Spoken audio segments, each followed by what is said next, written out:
Hello Ibran, আসসালামু আলাইকুম। শুভ সন্ধ্যা সবাইকে। দেশ বিদেশ যে যেখান থেকে বসে এই মুহূর্তে আমার এই রেসিপিটা দেখতেছেন সবাইকে জানাচ্ছি সালাম এবং অভিনন্দন। শুভ সন্ধ্যা ভিউয়ার্স। আজকে আপনাদের জন্য নির্দিষ্ট কোনো রেসিপি নিয়ে আসিনি। আজকে হচ্ছে কোরবানির মাংস রান্নার রেসিপি। আসলে রেসিপি রান্না এই ভিডিওটা দিতে আমার একটু দেরি হয়ে গেছিলো, শরীর অসুস্থ ছিল, একা হাতে সব কিছু সামলিয়ে আসলে ভিডিওগুলো এডিটিং করা অনেক বেশি সময়ের ব্যাপার ছিল। তো এই মাংসগুলি আমি কোরবানির মাংসগুলি রান্না করেছিলাম, সেটা আজকে আপনাদের সাথে শেয়ার করতেছি। আসলে কোরবানির মাংসগুলি, শেডনির মাংসগুলি আমি একটু বেশি করে রান্না করে থাকি, কারণ এই কোরবানির মাংসর স্বাদের সাথে অন্যান্য দিনের যে মাংসগুলি রান্না করি এগুলি থেকে একটু ব্যতিক্রমী হয় এই সিনির মাংসগুলি।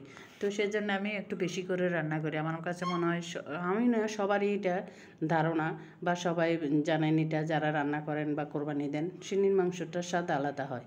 তো আজকে সেজন্য আমি অনেকগুলি মাংস রান্না করে ফেললাম। তারপরে রান্নার ভিডিওটা সেটা আপনাদের সাথে শেয়ার করতেছি আর কিছু কথা বলতেছি। নির্দিষ্ট কোনো রেসিপি নেই। আমার হেল্পিং হ্যান্ডগুলি আসে নাই, ও অনেক বেশি অসুস্থ ছিল কোরবানির 2 দিন আগে থেকে, সেজন্য আমি নিজে হাতে একা হাতে সামলিয়েছি।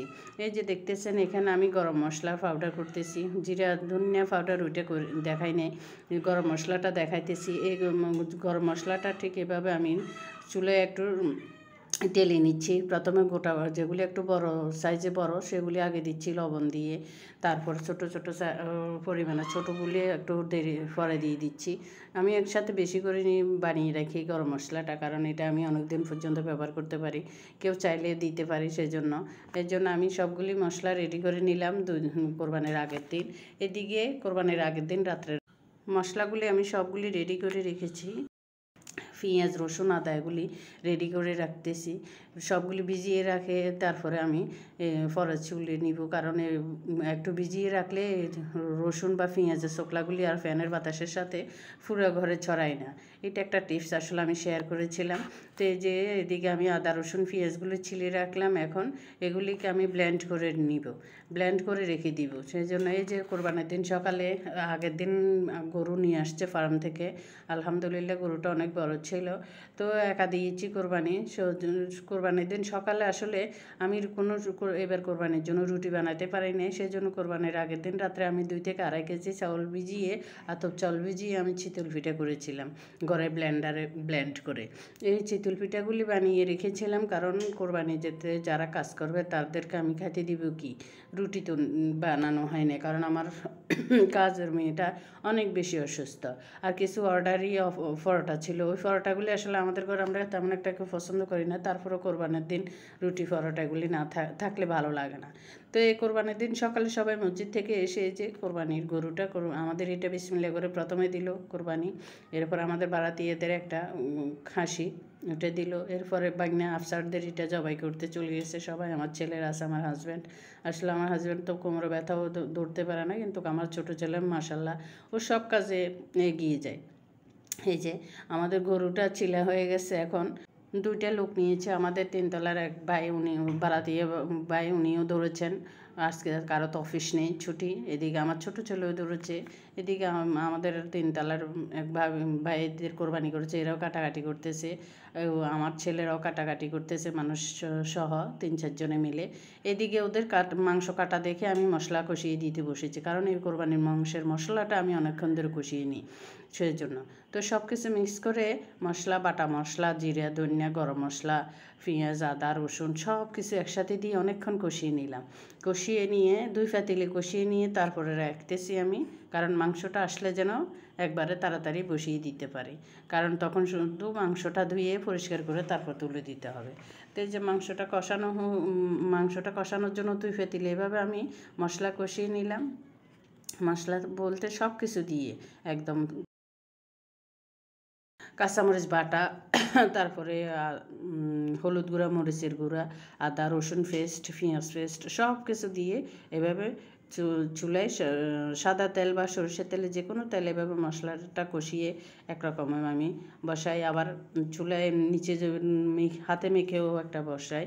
তো এই যে আমার মশলাগুলো কষানো শেষ, এখন এদিকে আমার মাংস এসে গেছে। মাংসগুলি আমি আসলে একা হাতে সব কাজ সামলিয়েছি, অনেক বেশি কষ্ট হয়েছে। এই প্রথম আমি কোরবানি একা হাতে কোরবানির সব কাজ করেছি, কারণ বিয়ের পর আগে তো অত বেশি এগুলি করি নাই, বা মা আসছিলেন, কাজের লোক আসছিল, এরা করতো। আর বিয়ের পর আমার শ্বশুর বাড়িতে আমার শাশুড়িও আমার বিয়ে হয়েছে তখন অনেক বেশি শক্ত ছিলেন মাসাল্লাহ। আর ওদিকে ননস্য ছিলেন, প্রত্যেক কোরবানিতে একজন দুজন ননস্য তো থাকতেনি। তো সবাই মিলেমিশে করেছি। শুধু এরপরে কাজের লোক ছিল, কাজের লোক তো আছে, কাজের লোক সহ করেছি। এখন এই বছর প্রথম আমি এরকম একা হাতে সব কিছু সামলিয়েছি। এখন আলহামদুলিল্লাহ এখন সব ননসেরা সবাই করে, শুধু ছোট ননদটা করতে পারেন, এবার ওরাও কোরবানি দেয়। তো সবাই এখন আলহামদুলিল্লাহ কোরবানি দেয়, কেউ আর এখন আসে না কোরবানির সময়, পরে আসে বেড়াইতে, আমি পাঠাই, ওরাও পাঠায়। তো এই যে আমার কোরবানির মাংসটা রেডি হয়ে গেছে। এখন আমার ছেলেরা কোরবানির মাংস খাবে, পরোটা খাবে, আর এদিকে মজু নিয়ে আসছে, স্প্রাইট নিয়ে আসছে, ওগুলি খাবে। আমার হাজব্যান্ডও বলতেছে ছেলেদেরকে যাও কোক নিয়ে আসো, স্প্রাইট নিয়ে আসো। তো দুজনের আবার দুই রকম পছন্দ, আমাদের পছন্দ স্প্রাইট, ওদের পছন্দ কোক বা মজু। এদিকে রাইস কুকারে আমি আরেক পাতিল মাংস বসিয়ে দিচ্ছি রাইস কুকারে, কারণ দুই পাতিল গ্যাসের চুলে বসিয়ে দিচ্ছি, আমার কাছে আরও কাজ আছে। আর মাংস এসে গেছে। এই মাংসগুলিতে কোরবানির মাংসগুলিতে সাধারণত কলিজা ফেসকা সব কিছু থাকে, হাড় গুড় একদম সিনা সব কিছু মিক্স করে প্রথম একটা রানের মাংস নামিয়ে দেয়, এর সাথে অন্যান্য অংশগুলি সামনে সামনে দিয়ে সবগুলি পাঠিয়ে দেয় কোরবানির সিন্নির মাংস রান্না করার জন্য। তো প্রথমত দুই পাতিল আমি আগে মশলা কষিয়ে রান্না করেছি, এখন এগুলিকে আমি হাতে মেখে বসাচ্ছি। সব কিছু মশলা দিয়ে হাতে মেখে সরষের তেল দিয়ে সব কিছু দিয়ে তারপরে একবারে মেখে বসিয়ে দিব রাইস কুকারে। এগুলি রাইস কুকারে হবে, কারণ আমার কাছে এরা কোরবানির মাংসটা আমি একটু বেশি করে রান্না করে থাকি, জানি না হয়তো কেউ কী ভাবেন, আমার কাছে ওগুলি ভালো লাগে। কোরবানির মাংস বেশি করে রান্না করে থাকি, কারণ এই মাংসটা যত বেশি বাসি হয় তত বেশি স্বাদ বসে, খেতে ভালো লাগে। আর এগুলি চিতল পিঠা, পরোটা নানানভাবে খেয়ে থাকি চাউলের রুটির সাথে। এই যে মাংসটা যত ফোড়া ফোড়া হয়ে গেছে, এই মাংসটা আসলে আমি আর এক পাতিল রান্না করেছিলাম, ওটা ছিল মাথার যে হাড্ডি থাকে ওগুলি সহ কয়েকটা নালা দিয়ে আমি বসিয়ে দিয়েছিলাম, সেটা আসলে শেয়ার করি নাই, এটা শেয়ার করা হয়নি।